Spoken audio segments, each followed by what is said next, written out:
Hey guys, tonight we begin with the remarkable lives and questionable beauty routines of early modern noblewomen, the powdered legends who, despite every stinging dab of vinegar and faceful of lead, managed to hold court, sip wine, and slowly poison themselves in the name of fashion.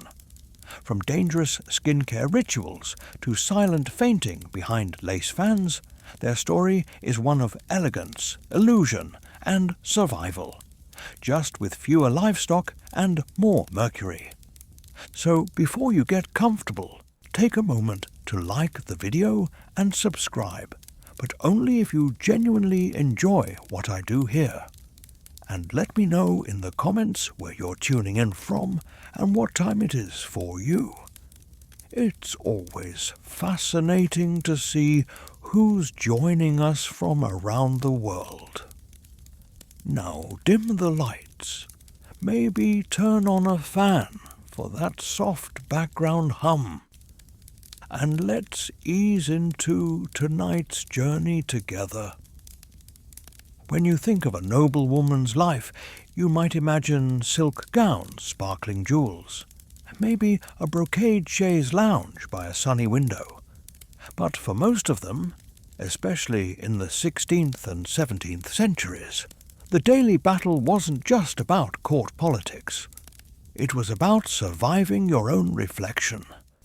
Because in this world, beauty could kill you. Slowly, stylishly. One chalky breath at a time. Picture this. You're waking up in a chilly, stone-walled bedchamber that smells like lavender, beeswax, and something faintly metallic. The mattress is technically feather-filled, but honestly, it feels more like someone stuffed an anxious goose into a sack and gave up halfway through. The canopy above your head is heavy with embroidered linen and mystery dust. The shutters creak open, just enough to let in the early morning light, and a healthy breeze that instantly regrets its life choices. Your face feels tight. Not I slept funny, tight. Ceruse, tight. As in, there's still a crust of yesterday's makeup clinging to your cheeks like regret. Venetian ceruse, white as snow, smooth as cream, and made by sealing lead in vinegar until it turns into a lovely corrosive sludge. That's what's on your face right now, and has been probably for several days straight. Fun fact, historians still debate whether noblewomen knew how dangerous this stuff really was. Some say they thought it was harmless. Others believe they knew perfectly well and just didn't care. Either way, there's a reason 17th century beauty guides don't mention things like cell regeneration or sunscreen. Because your main skincare goals were 1. Be whiter, 2. Be whiter, and 3. Try not to die too obviously. You sit up in bed. The sheets make a faint crunch. That's never a good sign. Your chambermaid, silent, brisk, and definitely judging you, places your slippers by the bed. They're embroidered, stiff, and so cold you half expect them to crack like porcelain when you slide your feet in. You wrap yourself in your fur-lined dressing robe, which is definitely rabbit, and also definitely smells like it spent the winter in a spice drawer. Then you walk, shuffle, across the freezing floor to the dressing chair. The mirror is waiting. And listen, this mirror is not your friend. It's slightly warped, silver-backed, and just clear enough to remind you that beauty in this century is a full-time job with no sick days and no dental plan. You catch your reflection and freeze. Your lips are still faintly red from yesterday's pigment. Your skin is ghost white, with a crack down one cheek like dried parchment. Your eyes are tired. You look like a very elegant corpse at her own wake. Outside, the day is beginning. Horses clatter in the courtyard. Somewhere a scullery maid drops a bucket. The world spins on. And you? You're about to start scrubbing your skin raw with vinegar and rose water so you can reapply the very substance that's making your gums bleed and your hair fall out. Because in this house, being a noble woman means one thing above all. Never let them see you peel. Here's the thing about morning beauty routines in this era. They don't so much refresh you as they perform a small daily exorcism, not of demons, but of pores, natural skin tone and dignity. You start with the vinegar. Your maid still saying nothing because saying something might get her whipped or reassigned to the chamber pot rotation, brings over a shallow pewter basin. The water inside is murky with rose petals and vinegar. Warmish, sharp smelling, and ready to peel yesterday's decisions off your face like old wallpaper in a damp hallway. You dip a square of linen into it, then dab at your cheek. The cloth comes away white. Not clean, just white. Ceruse doesn't wash off, not really. It clings, burrows, merges with skin in a way that says, we die together. You scrub a little harder. That's a mistake. Now you've removed some flakes and possibly the top layer of your own cheek. A pinkish glow appears. Not the romantic kind. The congratulations, you've exfoliated with poison kind. You smell like Easter eggs and regret. Historians still argue whether this vinegar step was more for cleansing or just prepping the battlefield. Some sources describe it as a toner. Others say it was used to etch the skin slightly, creating a surface the lead could cling to. Basically, you're sanding your face before painting it. And speaking of paint, lead acetate wasn't your only option. If you were feeling adventurous and had a death wish with French flair, you might mix your own blend using white lead powder, egg white, and crushed pearls. Bonus, the egg tightens as it dries. So not only are you pale, but you also can't smile, or breathe deeply, or really move your eyebrows without risking a minor avalanche. But for today, it's the classic. Vinegar wipe down followed by Le Grand Poisson. You'd be shocked how many ladies swore by it. Elizabeth I made it iconic. They called her the Mask of Youth. Even when she was 69, had no teeth, and probably hadn't smiled since 1583. Your maid offers you a small, tightly sealed pot.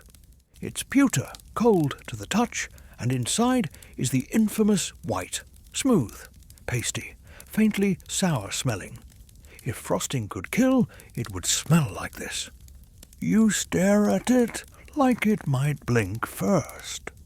Meanwhile, outside the chamber, the world is unfurling. Servants hauling chamber pots, gardeners trimming frost-bitten hedges, grooms brushing the manes of horses who are cleaner than most of the village children. And you're in a silent duel with a jar of facial death putty. One fun fringe fact, some recipes included mercury. Yes, that mercury. The silvery stuff you're not supposed to touch unless you want to meet God faster than scheduled. Women used it to remove freckles, because freckles were common. Charming now, socially damning then. Another? Some women added chalk to their mix, thinking it would lighten the tone further. It worked, temporarily, until their skin started sloughing off like pastry dough. You finish wiping down the last corner of your jaw. It's red now. Sore. You think about stopping, but you don't. Because today you're expected at the gallery after breakfast. The Countess of Arundel will be there. She's 37, but paints herself like she's 15 and recently died.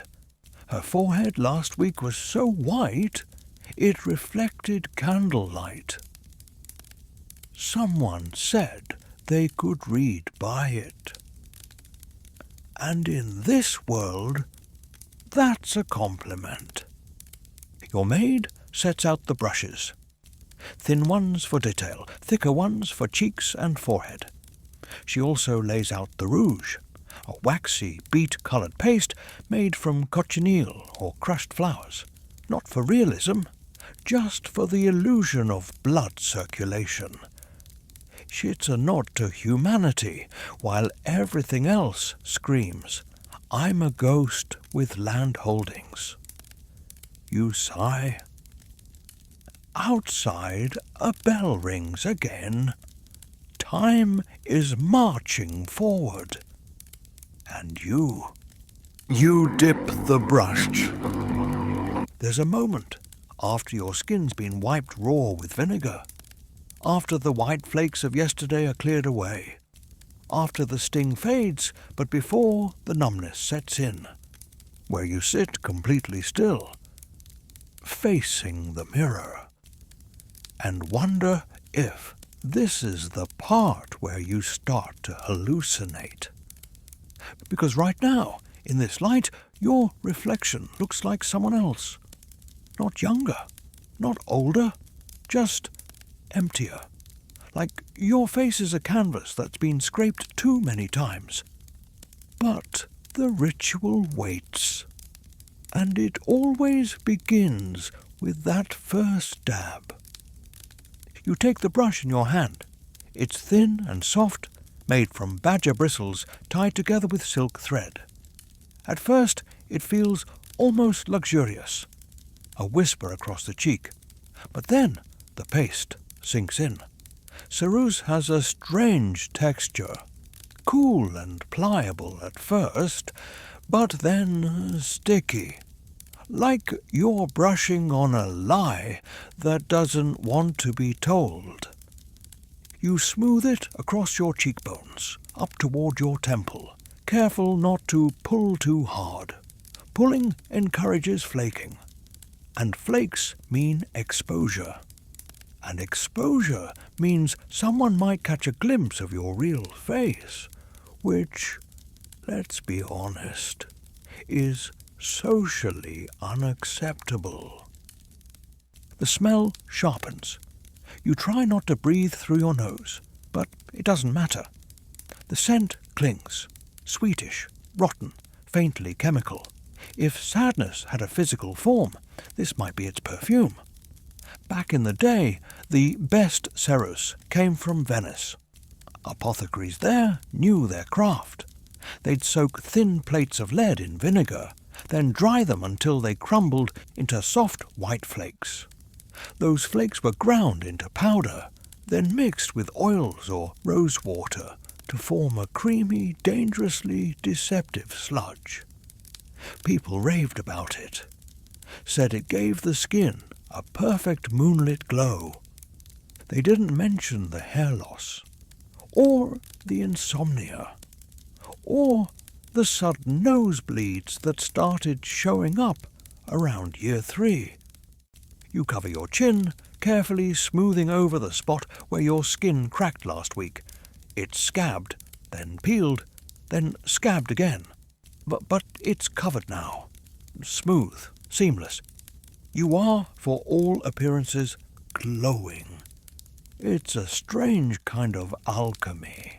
How something so white, so pure looking can be made from decay and corrosion. There's a small pot of rouge waiting off to the side. You'll get to that later. But for now, it's all about the base. Forehead, nose, eyelids even. Some women stop at the jawline. You go all the way down to the collarbone. The illusion only works if it's total. No halfway ghosting allowed. One of the other ladies, Lady Cecily, you think, once whispered during a garden walk that her sister had started coughing up blood. Lungs full of powder, she said with a smile, as if it were gossip and not a quiet obituary. Another lady was rumoured to be using powdered oyster shells in her mix. Supposedly, it gave her a radiant shimmer. She also reportedly lost 3 teeth in 1 week. The shimmer presumably stayed. You pause, brush, still in hand. It's quiet, except for the crackle of fire being revived in the hearth. Your maid has stepped out, probably to fetch your hair powder. The door creaked just slightly when she left. The room smells like lavender and wet metal. And in this moment alone, you wonder how long you can keep doing this. It's not that you mind the paint, or the time, or the fact that you're slowly replacing your skin with something that would make a coroner raise an eyebrow. It's that this is the only version of you anyone sees anymore. Underneath the white, there's still a pulse. You touch your own neck just under the ear. The skin there is warm, still yours. But not for long, because now it's time for the second layer. They called it elegance. You might call it an expensive fever dream held together with starch, animal fat, and pure stubbornness. Let's talk hair. Because while your face is quietly absorbing its morning ration of lead, something much stranger is happening just above your eyebrows. The construction of what could only be described as a sentient powdered wig. And if you were lucky enough to be born noble, you didn't just wear your own hair. Oh no, you wore everyone's. Hair from servants, hair from horses, hair from the dead. Yep. If it could be combed, cut, boiled and stitched into a volume-enhancing puffball, it was fair game. Some women even saved the combings from their own brushes for months at a time. It's like hoarding, but for vanity and fleas. And then, because human hair isn't structurally ambitious enough on its own, you added hair rats.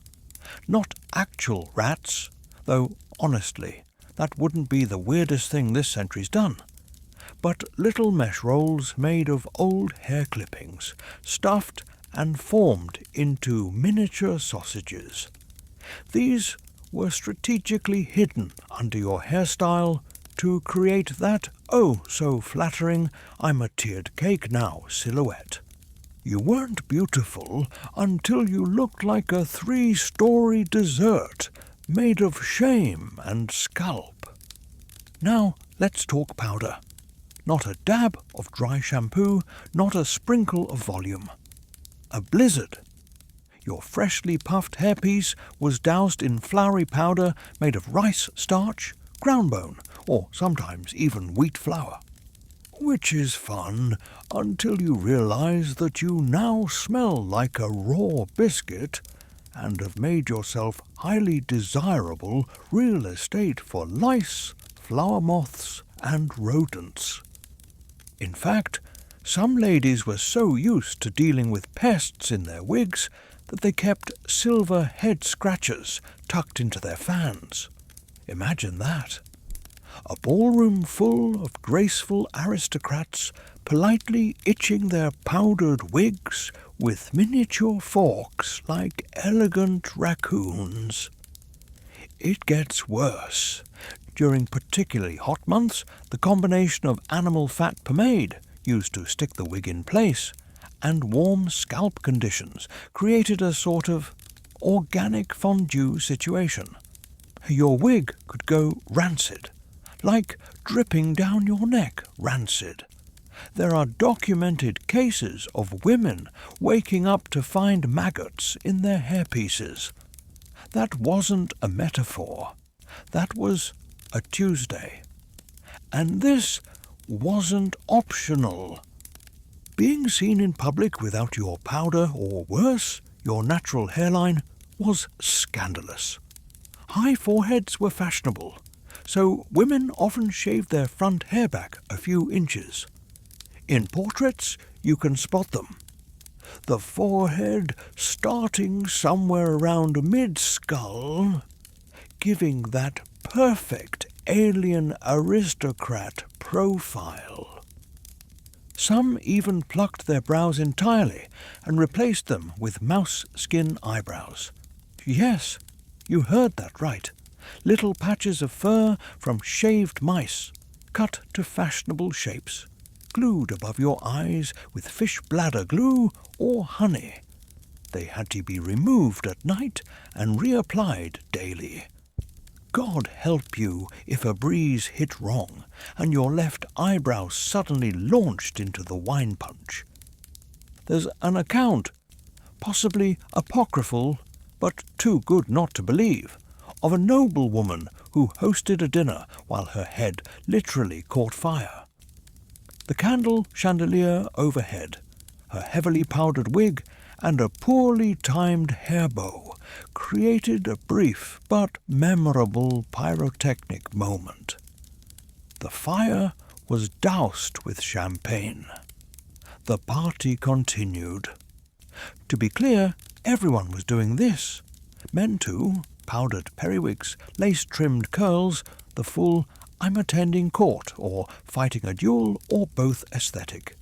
If your head wasn't leaking flour by noon, were you even a person? And if you think that sounds uncomfortable, wait until you see what you're wearing next. Spoiler, it's tight. It involves whalebones. And it's about to reshape your lungs into a fashionable hourglass. They called it a stay. A quaint name, really, like something polite you'd offer a guest. Would you like a cup of wine? A honey tart? Perhaps a mild suffocation? The corset, or stay, as it was more commonly called in the 16th and 17th centuries, wasn't just underwear. It was architecture. Reinforced, stitched, and stuffed with stiffeners like reeds, pasteboard, or, if you were truly blessed by the fashion gods, actual baleen. Strips carved from the jaw of a whale. If that sounds extreme, remember, this was a world where looking like a sculpture was preferable to looking like a person. Some women were laced so tightly their waists reached 13 inches. That's roughly the circumference of a teacup saucer. Breathe too deeply? Your ribs creaked. Laugh too hard? Your nose bled.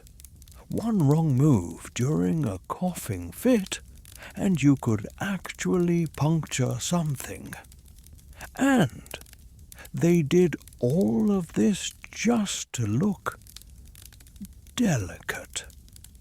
That's the real kicker. This wasn't about strength. It wasn't about health. This was about showing you had so little need to move, that you could be permanently shaped like a calligraphy flourish. You were expensive, fragile, breakable. That was the goal. Let's break down the process. You didn't put it on yourself. Of course not. Your maid helped. You stood there in your shift, arms raised slightly, as she guided the stiff linen and whalebone up around your ribs. Then came the lacing, a slow, breath by breath tug of war between your body and your status. The holes were bound in thread, the cords were thick. Each pull cinched you tighter, drawing you in like dough in a pastry bag. And just like dough, your body reshaped to match the mould. Some ladies wore busks too, a rigid piece of wood, ivory, or even steel that slid down the front of the corset to flatten the torso and keep the posture military straight. Many busks were carved with symbols of love or protection, and they were sometimes given as romantic tokens. Nothing says devotion like, "Here, beloved, jam this into your ribcage for me." Doctors of the time were mostly male, mostly confused, and mostly useless. One contemporary physician advised women to wear the corset looser during pregnancy, which is like advising someone not to overinflate a balloon while it's already in the microwave. Another physician noted that corsets could displace the liver, but quickly added that they do improve the general appearance. Priorities. And if you fainted, that was fine. Expected even. In fact, swooning was a fashionable hazard. It showed you were refined, sensitive, and just a touch tragic. Some women even carried smelling salts in tiny enamelled vinaigrettes hanging from their belts. Others just hit the floor. But here's the more disturbing twist. Many young girls began wearing stays as children. Yes, children. Some as young as 5. Training stays were a thing, meant to mould the body from a young age, like bonsai trees grown in porcelain pots. There are surviving portraits of tiny girls, their spines straight as rulers, arms stiff, faces powdered, already learning how to not breathe too loudly. Of course, corsets weren't always torturous. Some women liked them. Some felt supported, even powerful. But when paired with layers of lead, starched wigs, 20-pound skirts, and 0 indoor plumbing, let's just say comfort wasn't the point. And then, once you're fully trussed, your torso squeezed, your ribs humming, your lungs gently whispering, why, you add the final touch, a ruff. Yes, a neck ruff. Like a fancy frilled lizard, made of linen, sometimes lace, sometimes wired into place with literal metal spokes. It was so wide you could barely turn your head. They weren't for warmth or modesty. They were to say, my neck is off limits, and my laundry budget is enormous. So now you've been whitened, squeezed, elevated, and collared. You're finally ready for breakfast. Breakfast, despite its name, is not particularly about food, at least not for you. For noble women of this era, breakfast is more of a test of posture, restraint, and whether your lip rouge can survive 2 bites of candied quince without sliding off your face and onto the tablecloth. This morning's offering is modest by aristocratic standards. Cold capon, stale manchet bread, and a few preserved cherries floating in something syrupy and suspicious. It looks festive if you squint. But the important thing is not what's on your plate. It's who's watching you eat it. Because here in the candlelit breakfast chamber, elegance is performance, and food is merely the scenery. You take your seat, slowly, carefully. Too fast, and your stays will stab you in the spleen. Across from you, the Marchioness of Bracknell is already halfway through a soft-boiled egg, scooping with a silver spoon and sipping tea through narrowed lips. Her face doesn't move. You suspect she hasn't actually swallowed anything since Michaelmas. No one speaks, not really, not about anything meaningful. Conversation over breakfast is quiet and practiced. Half murmur, half performance art. Topics include the weather, the relative thickness of various starches, and who at court may or may not have died last week. All of it delivered in flat tones, as if emotion might disrupt the paint. You dab your lips with a linen napkin. Carefully. Too much pressure, and you'll smudge your vermilion, which, let's not forget, is made from mercury sulfide. Yes, mercury, because who needs functioning kidneys when you could have perfectly blood-coloured lips? There's a real historical debate about how much of this noble morning was for health, and how much was a pure theatre. Some historians suggest that noble women took small portions because the corset left no room for anything bigger than a spoonful. Others say it was about control, that eating daintily, silently, barely at all, was a way to express refinement. Either way, a hearty appetite was considered vulgar. Hunger was for the lower floors. Meanwhile, the food itself isn't necessarily helping. That cold capon, stuffed with herbs that are a few days past fresh. The bread, hard enough to risole shoes. And that syrupy preserve, likely to make an appearance in your gut 3 days later as a slow-moving regret. Someone at the far end of the table dares to cough. A dry, papery sound. Conversation halts. You glance sideways. Could be nothing. Could be plague. Could be powder inhalation. It's 1625. Everything's potentially lethal. The Countess, 2 seats down, delicately, spoons something gelatinous from a crystal bowl. Her eyebrows are painted so high they look surprised to be here. You notice a tiny white crack forming near her nose.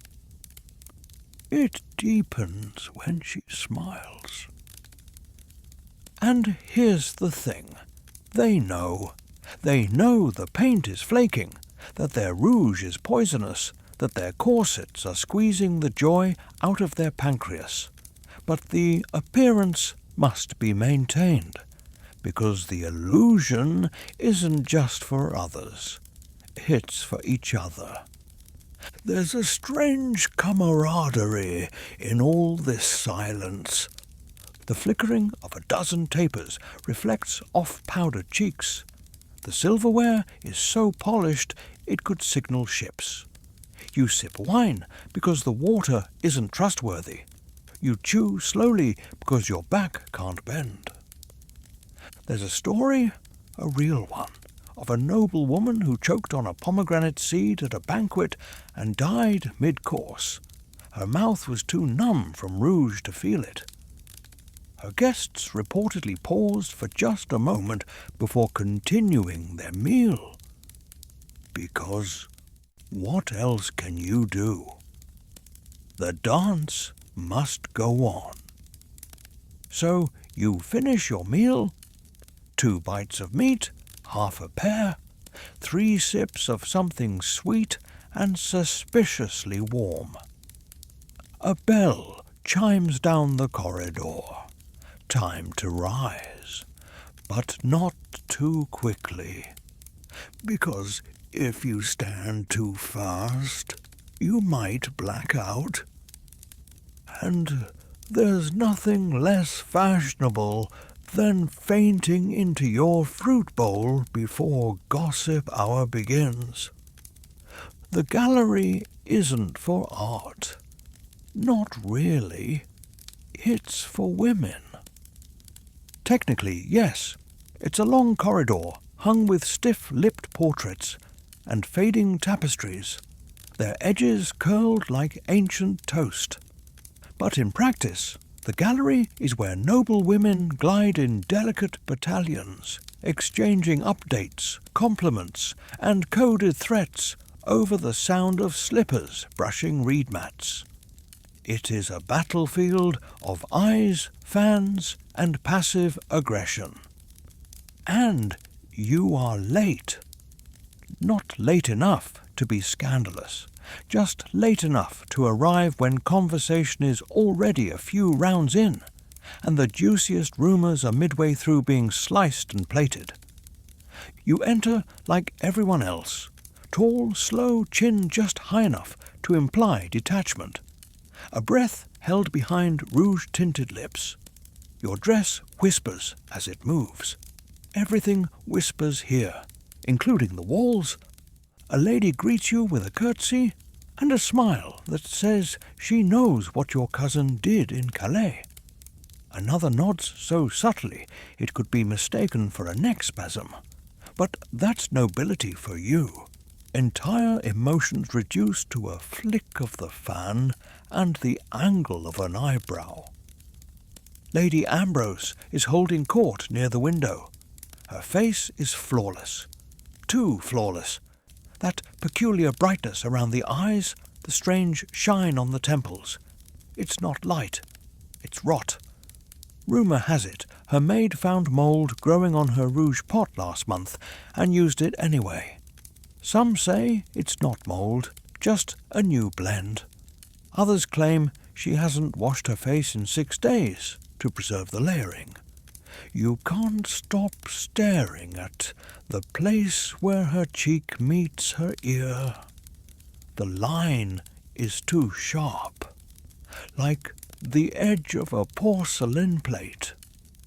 Makeup at this level has nothing to do with enhancement. It's preservation. You're embalming yourself in stages, an aesthetic mummification.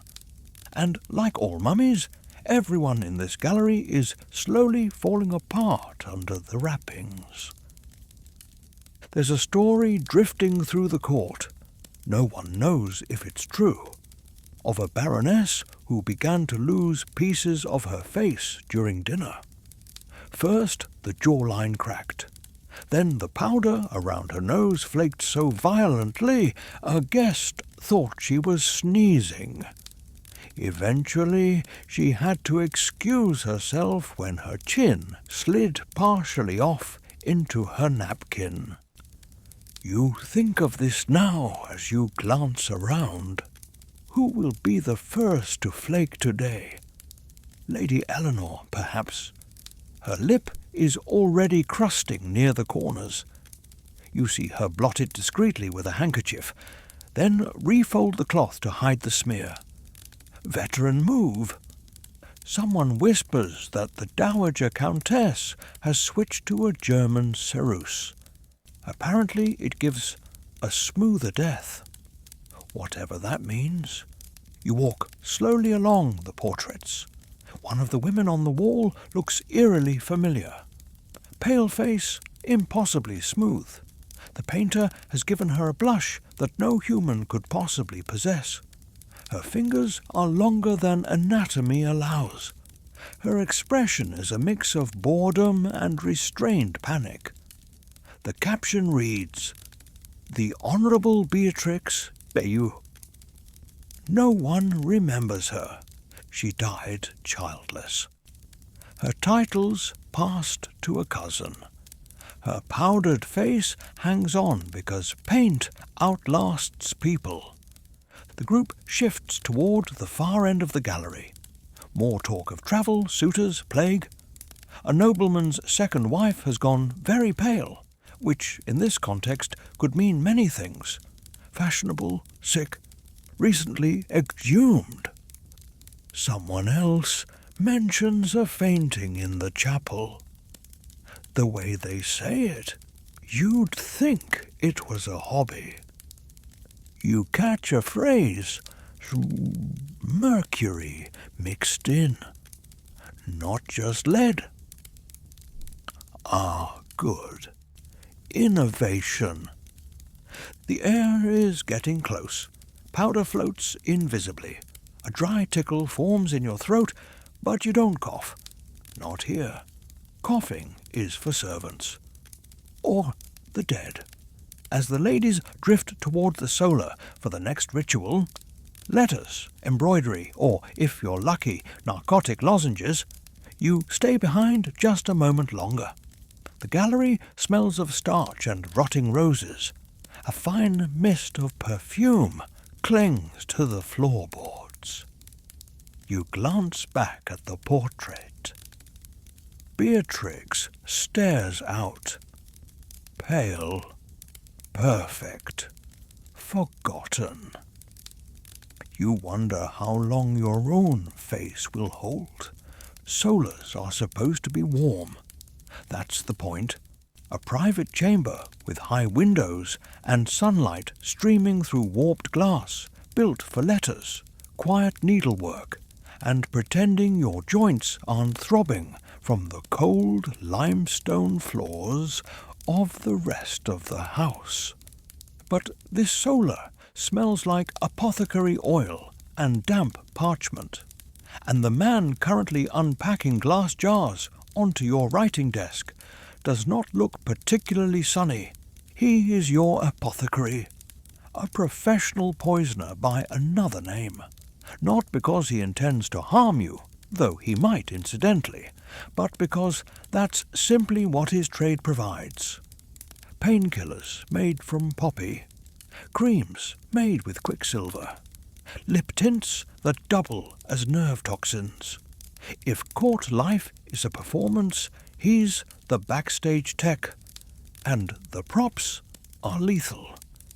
He holds up a small stone jar with a cork sealed in wax. Fresh ceruse, he says, like someone presenting jam. This batch from Genoa, less grainy, very fine. He doesn't mention what it's made from. He never does. Neither do you. In truth, Venetian ceruse was just the name. Ceruse was made all over Europe. The Italian versions were favoured for their texture, but local recipes did the job too. Lead, vinegar, and thyme. That's the formula. Let it ferment. Let it crust. Scrape it off. Call it luxury. Your apothecary sets out more items. A vial of scent meant to mask the sweet rotten odour that begins to rise from the skin once ceruse is worn daily. A tin of crushed carmine, cochineal beetles, ground to dust and mixed with grease for blush. A lozenge of beeswax infused with cloves, meant for rubbing on the gums to keep breath civil. And then something new. A small flask, green glass, sealed with cloth and twine. You raise an eyebrow. He hesitates. This is experimental, he admits. Ah, that old favourite. He claims it's a tonic meant to strengthen the complexion. Some powdered antimony, a dash of vinegar, a few herbals to draw out excess moisture. He suggests a single drop in wine. You consider asking which of his clients are still alive. But you know better. Anyone who drinks his tonics and survives calls him miraculous. Anyone who doesn't is simply buried with dignity. There's an ongoing academic debate then and now about whether apothecaries believed their own cures. Some were true chemists. Others little more than enthusiastic guessers with access to mortars and a lack of adult supervision. But one thing is certain. The beauty trade of the 17th century wasn't about health. It was about status.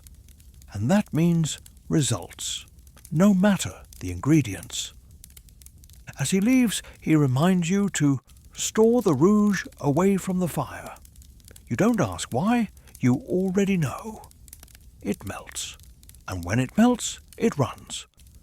One woman allegedly lit a pipe too close to her dressing table and ended up with a face full of wax and dye. They had to scrape it off with a spoon. She now lives in the country, quietly. Alone again, you turn to your letters. The table is cold, the ink sticky. You dip your quill and begin to compose, as always, with careful niceties and veiled barbs. Letter writing is combat after all, just with better grammar. You mention the weather.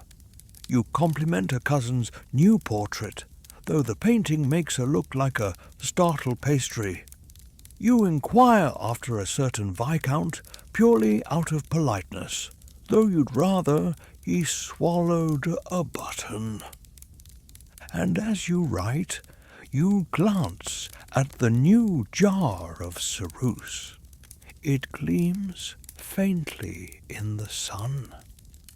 You wonder, if you stop using it, if you simply let the pale layers fade, how long would it take for your skin to remember what it looked like before? Would it even know how? Or would it keep peeling, flaking, begging to be covered again? Outside, the bell for the noon hour sounds. You blot your letter, reseal your face, and rise. No one goes outside without a parasol. That's the rule, even on cloudy days, even if you're just stepping into the garden for a moment of air. The sun isn't your friend, it's your enemy. It threatens to undo hours of poisonous perfection with a single shaft of warm light. So you walk slowly beneath a silk canopy stitched with faded embroidery. Angels, roses, possibly a lion if you squint.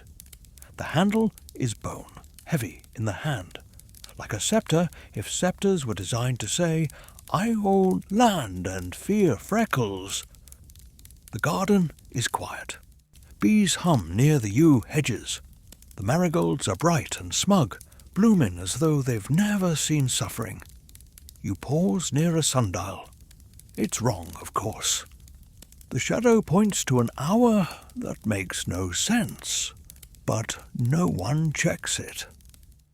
The sundial is decorative, just like everything else.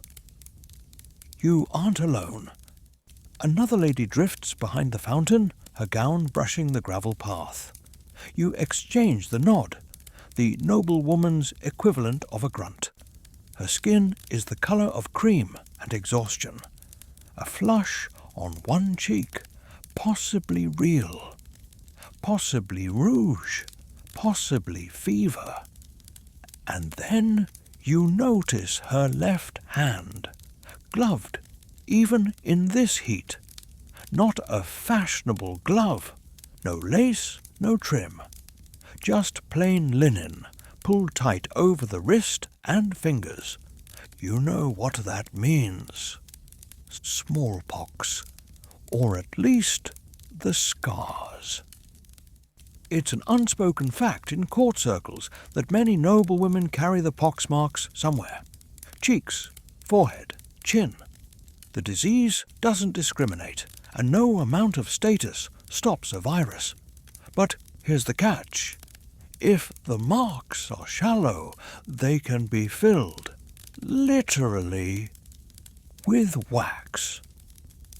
There were women, wealthy ones, who commissioned face plugs made of beeswax, carefully moulded to fill in the pitted craters left by illness. They smoothed them down with powder and rouge, then set them in place with a spirit gum or raw egg. If they were lucky, they held. If not, well, one lady's entire cheek reportedly slid slightly to the left during a wedding toast. No one mentioned it. They simply drank faster. You keep walking, parasol tilted. A servant trims lavender in the herb beds. The scent is thick, masking something darker underneath. Damp soil, maybe, or the faint decay of last season's rosehips. You pass a bench where two older women sit murmuring. One has a ribbon sewn into her coif to hide a spreading rash. The other fans herself constantly, her rouge melting into pink rivulets. Some historians suggest these garden strolls were seen as airing, meant to rejuvenate the complexion with fresh country breeze. Others argue it was pure theatre, a way to parade health, wealth, and whiteness in equal measure. You don't know which is truer. You only know that your corset is creaking, and your underarms are damp, and the parasol handle is starting to blister your palm. There's a small boy near the far wall helping an elderly gardener. He's barefoot, sun-browned. You envy him for a split second before remembering he probably sleeps on straw and eats turnip peel. Still, his face is his, untouched, alive. Your skin itches. Not metaphorically. Actually itches. And you can't scratch, of course. Not here. But your nose is twitching, and the edge of your wig cap is digging into your scalp, and you swear you can feel a grain of powder sliding down your temple like a single ant with malicious intent. You want to go inside. You want to peel it all off. You want to feel water on your skin, unperfumed and unsalted. Just plain cool water. But that's not what noble women do. Instead, you smile and walk, and imagine your reflection holding its breath, hoping the sun doesn't see you. The painter arrives at 3 o'clock, right on time, which is how you know he's not from court. Court artists are rarely punctual. They work on royal time, elastic, self-important, and entirely dependent on whether their previous sitter fainted during shading. But this one is new. Pale hands, ink-stained cuffs. Smells faintly of linseed and indecision. He bows deeply when introduced and makes the mistake of meeting your eyes for too long. That's always awkward. Artists are the only people allowed to look directly at you for hours, and yet the first glance always feels like a trespass. The room has already been prepared, curtains drawn for light control, chair angled, parrot removed. He screeches during portraits. A cloth has been draped across the fireplace to reduce shadows. You take your seat with practiced stiffness, adjusting your skirts so they fall just right over your knees. Elbows light on the armrests, head tilted just so. Chin up, but not too far. You want aloof, not distracted horse. Now comes the hard part. Stillness. For the next 2 hours, you will not move, not blink too much, not shift in your seat, because this painting, once finished, will outlive you. And if your nose looks swollen, or your lip droops, or, God forbid, your paint flakes in front of the canvas, then that's the version of you history gets.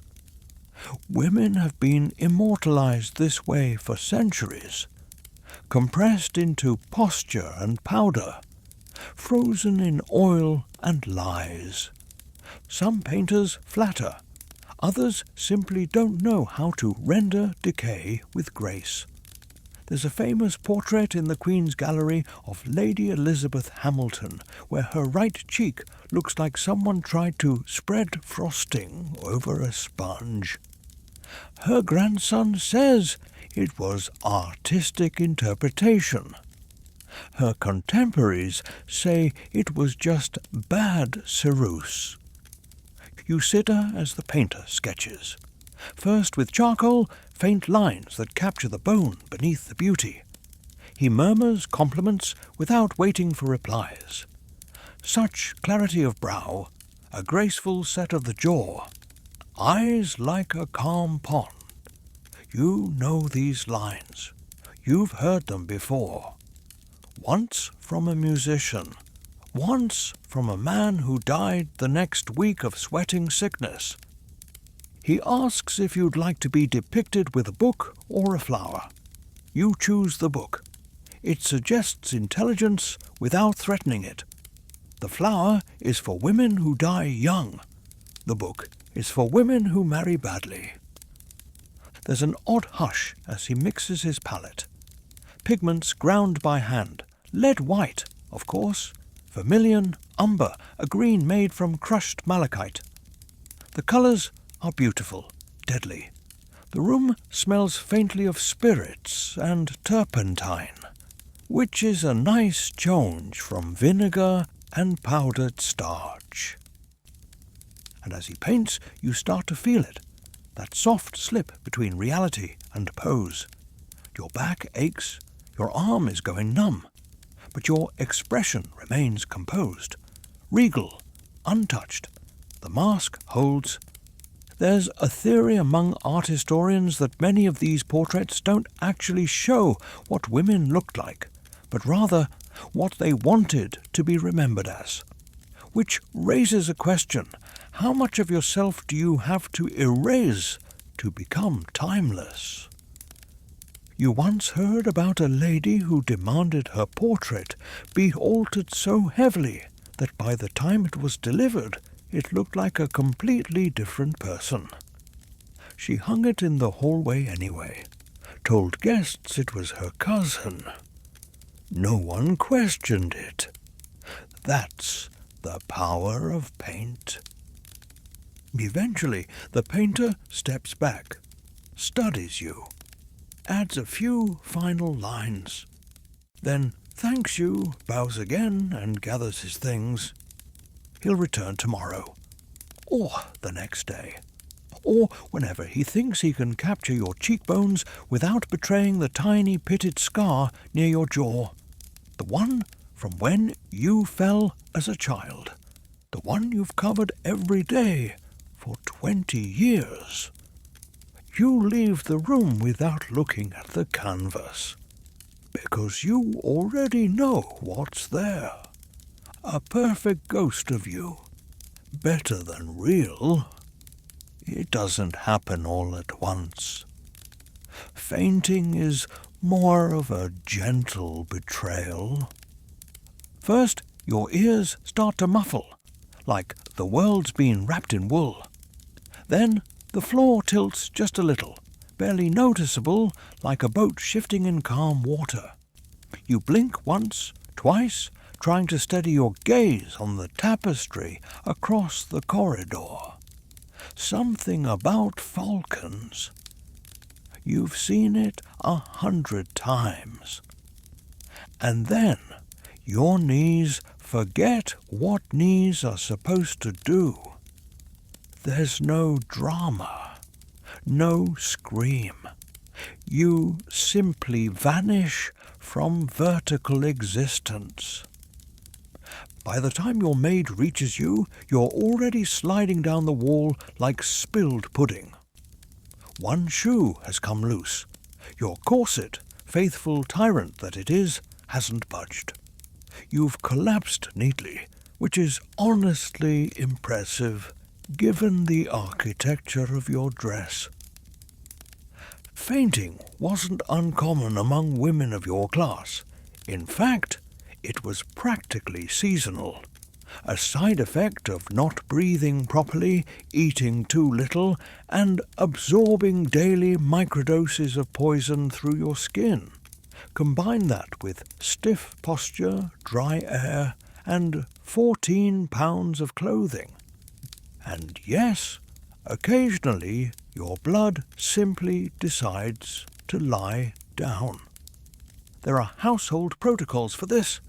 Your maid doesn't scream. She lifts your wrist, checks your pulse, calls softly for salts. A second maid arrives with a vial of spirits and a folded cloth. No panic. just routine. Because noble women faint. It's just part of the schedule. But here's the real concern. You don't know what caused it this time. Was it the ceruse, the rouge, the experimental tonic from earlier? Maybe all three. The ingredients list for your daily beauty routine reads like a murder mystery. Lead acetate, mercury sulfide, crushed beetles, vinegar, bone ash. If someone handed you that as a meal, you'd throw it at the wall. But painted onto your skin, that's just Tuesday. And then there's the fringe theory that's been floating around, mostly whispered among apothecaries and midwives, that the skin, over time, begins to refuse the paint, that it reacts, swells, shuts down, that your body can only take so many layers of death before it stages a quiet revolt. Nobody says this out loud, of course. Fashion doesn't tolerate rebellion. You're lifted gently onto a daybed in a side chamber. The windows are open. A breeze rolls in, and you're aware, painfully aware, of the fact that half your face is sweating. Not glowing, not blushing, sweating. And sweat means streaks. One maid dabs at your temple with a cloth soaked in rose water. The other fans you rhythmically, counting under her breath. They've done this before, too many times. You hear a voice, not yours, murmuring something about calling the physician. A man with leeches and lavender oil. A man who will tell you you're overwrought or vaporous or suffering from an imbalance of the humours. And he might suggest bleeding, or purging, or applying ground pearls soaked in milk to your forehead as a tonic for strength. No one suggests stopping the paint, because what would that even look like? Imagine walking into the gallery without your mask. Bare skin, unshadowed lids, lips the colour of actual flesh. You wouldn't be seen as bold, you'd be seen as sick. Or worse, common. A servant offers you a sip of cordial. It tastes like spiced vinegar and something herbal. You let it sit on your tongue a moment before swallowing. You're not dead, just painted like it. Eventually the numbness fades. Your pulse returns to its usual anxious tempo. Your breathing evens. The colour creeps back into your lips. Real colour this time. Not rouge, just blood. It's embarrassing, of course, but not shocking. Everyone faints. You'll be up again in an hour, right after they reapply your face. By evening, the house smells like wax, roast meat and damp wool. Dinner is approaching, and the whole manor begins to exhale in unison. Floors swept, linens changed, candelabras lit one by boys with singed sleeves and blank expressions. You, meanwhile, are back in your chamber, being rebuilt. This is the second face of the day, the evening version. All the earlier effort scrubbed off. It starts humiliatingly with a gentle scraping. Your maid wields a blunt-edged spoon, delicately lifting the stiff remains of your ceruse from your temples and jaw. You can feel the layers separate. Some parts come off like eggshells, others cling, and always, it stings. But you endure it, because dinner, unlike breakfast, is a spectacle, and to appear dull, To appear tired is a small social death. You'd almost rather faint again. Almost. While your skin is being wiped and padded, the kitchen below is making its own kind of theatre. Whole animals are roasting on spits, basted with clove and lard. Fruit is being soaked in honey and wine until it glows like sugared gemstones. Someone is yelling about eels again. One of your earliest dinner memories is of a jelly made in the shape of a swan. It collapsed halfway through the first course. Guests applauded anyway, because presentation is everything.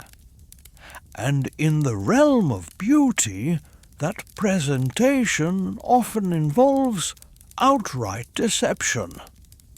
There are stories, of course, always whispered behind fans, passed from one powdered face to another like smuggled letters.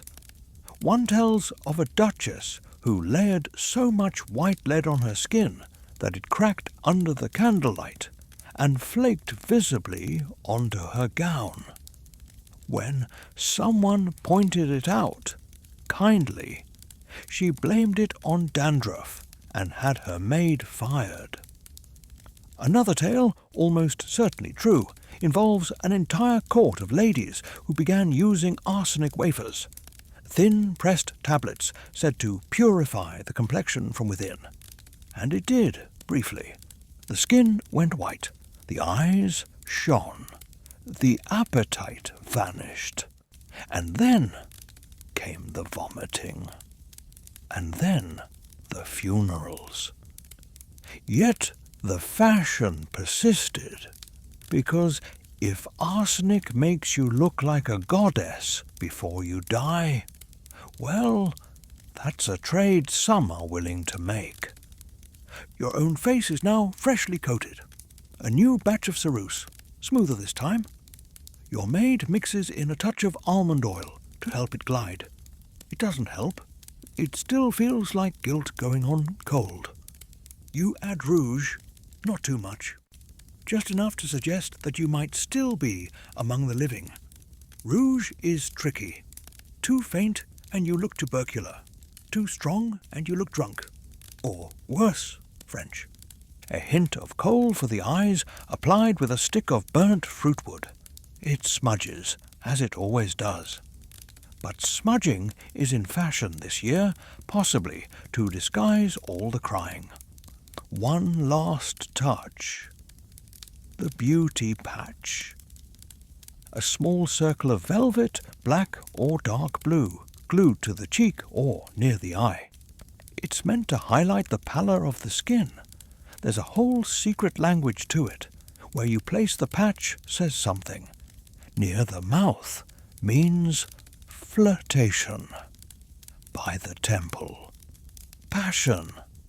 On the chin, a discretion. You place yours near the corner of your lip.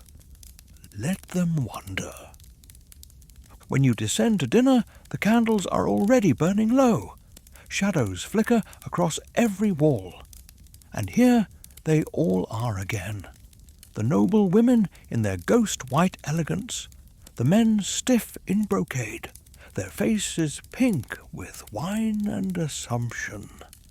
You slide into your seat as if nothing's wrong, as if you didn't nearly collapse in a hallway earlier, as if your face isn't, at this very moment, tightening into a chalky crust that will likely leave a rash by morning, as if your skin isn't screaming beneath the silence. A servant pours your wine. You lift your goblet, smile faintly, and hope the rouge stays put until dessert. There's a moment just after the last course is cleared when the candles begin to lean. The heat makes them weep. Long trails of wax dribble down onto polished wood and linen like the table itself, is exhausted from pretending to be so elegant all evening. That's when the masks slip. Just slightly. Laughter softens. Fans flutter slower. One lady begins gently scratching at her temple with the edge of a spoon, pretending to examine the engravings. Another dabs discreetly at a nostril where the powder's begun to crumble. You hear someone sniffle. Not in sadness, just the slow betrayal of a heavily scented face losing cohesion. This is the part of the evening no one talks about. The quiet melt. Under the heat of dozens of candles, the human body starts to reclaim its territory. Rouge slides, wax warms, ceruse cracks. It's not dramatic. No one's face falls off entirely, but the edges blur. The lines of performance soften. This is when you start to see what's underneath. There's a fringe story about a dinner in 1611 where a noblewoman's entire left eyebrow, a mouse skin piece, well groomed and carefully shaped, slipped into the soup mid-toast. It floated there like a furry apostrophe. Her maid retrieved it, silently.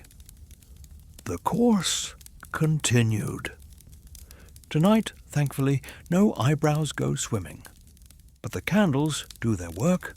A drop of sweat carves a path down a young debutante's jaw, leaving a faint pink trail. Rouge bleeding beneath lead. A man 2 seats down has clearly reapplied his own powder without a mirror. His nose now resembles a sugared pastry. And no one says a word, because decay is private, even when it's happening in front of everyone. The room is humid. You sip wine and feel your corset shift slightly. An unfamiliar comfort. You can finally breathe just a little deeper. Someone at the far end begins to sing softly. It's out of key, but heartfelt. A few others hum along. Laughter ripples across the table. For a moment, it feels almost human, which is dangerous because this whole performance, this world of painted faces and poisoned elegance, runs on not feeling human. It runs on illusion, on stillness, on holding your breath until someone tells you it's time to exhale. And now, here comes the exhale. Dessert has been cleared. Someone has brought out a lute. Slippers are being loosened beneath the table. One lady removes her gloves entirely, revealing hands as red and chafed as raw plums. You excuse yourself early. A polite murmur. A practiced rise. Not because you're tired, but because you can feel the skin under your left eye beginning to itch. You need to remove the mask before it starts to crumble in front of witnesses. There's a brief walk through the darkened corridor, lit only by wall sconces. A maid follows silently with a taper, and your fan. The silence is soft, not awkward, just welcome. Outside a window, you glimpse the moon. It's pale, uneven, speckled, beautiful in a way you're not allowed to be. You pause for a moment longer than you should. Then, with measured steps and 1,000 secret itches, you climb the stairs toward your chamber, ready to unmake yourself. Again. Removing it is the worst part. Not because it's painful, though it is. Not because it's slow, though it takes the better part of an hour, but because of what stares back at you when it's done. It begins with the oils, a mixture of goose fat, rose water and vinegar, rubbed gently onto your cheeks with a square of linen. The linen was white this morning. It is now the colour of something dug up. Your maid doesn't flinch. She's seen worse. The ceruse comes off in clumps like wet chalk. Some parts cling, others dissolve, but none of it leaves willingly. Lead doesn't forgive. You try not to look at the mirror, but you do. Of course you do. And what you see is, well, it's not a face. Not really. It's a compromise. A thing made of habit and chemicals, pitted in places, reddened in others. A small scab near your temple that hadn't been there yesterday. Your pores are too large. Your eyelids slightly swollen. There's a patch of peeling just beneath your nose. A new one. The skin underneath the paint is not skin anymore. There's a term used by some modern historians, cosmetic corrosion. It refers to the slow, irreversible breakdown of facial tissue caused by repeated exposure to toxic beauty products. It sounds clinical, precise. But what it means is, your face is dissolving. And yet, this is normal. Expected. A noble woman without paint is like a candle without wax. Still technically there, but functionally useless. Your maid works silently, her fingers methodical. She wipes around your eyes with a cotton ball soaked in rose water and egg white. The egg tightens your skin. Not in a good way. More like a warning, a reminder of how thin the barrier is between beauty and injury. There's an old belief, still whispered in parts of the countryside, that some of these beauty rituals were originally taught by witches, that the powders and creams came from hedgewomen who sold their secrets for silver, that the right mixture of minerals and herbs could summon youth, or at least the appearance of it. Of course, the church had opinions. They considered cosmetics a form of vanity bordering on heresy. Painting your face, they said, was an insult to God. But so was having bad skin, apparently.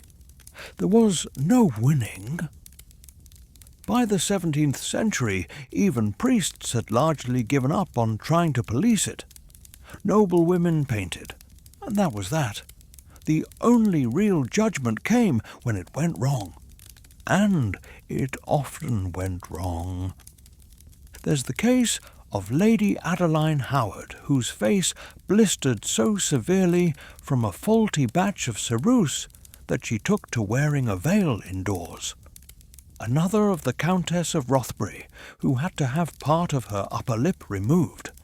And still another of a woman in France, unnamed, who was found dead in her bed, her face perfectly white, her mouth blackened from within. They say she looked divine. They say it took 2 days before anyone realized she wasn't sleeping. You think about that as your maid gently dabs ointment onto the newest sore. She doesn't ask if it hurts. You don't answer.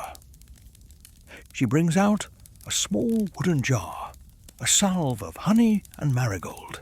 It stings, then cools, then stings again. You close your eyes. The fire in the grate pops. The room smells like lavender and iron. And in that moment you wonder, if you stopped, if you just let the sores be seen, the cracks, the freckles, the veins, Would they still call you beautiful? Would they call you anything? Your maid steps back. Her work is done for tonight. She gathers the soiled cloths, the empty bowls, the jar of rouge with its lid askew. She curtsies. You nod. And then you're alone, with what's left. The face beneath the face, still pale, still yours. Barely. The bed canopy hangs above you like a silk shroud, pale, quiet, weightless. Somewhere between a cradle and a coffin. The fabric is embroidered with faded vines and fleur-de-lis, barely visible in the low candlelight. Everything in this room is dimmed now. Your breath, your limbs, your thoughts. But the pain hasn't faded with the light. Your cheeks pulse faintly, the skin tight and raw where the last layer of lead-white paste was wiped away. There's a burning spot near your left nostril that your maid swore wasn't there this morning. You believe her? That's how fast this happens. And still, you'll do it all again tomorrow. Because in your world, waking up ugly is a kind of death. It's difficult to explain how deep this goes. People sometimes imagine noble women as vain, petty, obsessed with their reflections. But it's not vanity that drives this, it's survival. The right face opens doors, keeps suitors interested, keeps enemies nervous, helps you navigate a court where alliances shift faster than shadows, and a poorly chosen shade of lip dye can spark rumours that last a generation. There are stories of women who refused the mask, just stopped, let the paint go, retired to country houses or abbeys and let the sun touch their faces again. Most of them were never heard from again, but in whispered circles they're remembered like saints or ghosts. The woman who burned all her rouge pots and took up gardening, the one who grew her eyebrows back and taught village girls to read, the duchess who tore off her wig in public, declaring, "Let them see the price of beauty." Legend says her hair had fused to the wool lining of her headdress. No one clapped. You shift under the covers. Linen against linen. Cool sheets wrapped around your still-bound ribs. The corset hasn't come off yet. It's easier to sleep in it sometimes. Keeps everything where it's supposed to be. Keeps the body from remembering it once had room to expand. Above you, moths click softly against the candle flame guard. One lands, sizzles, drops.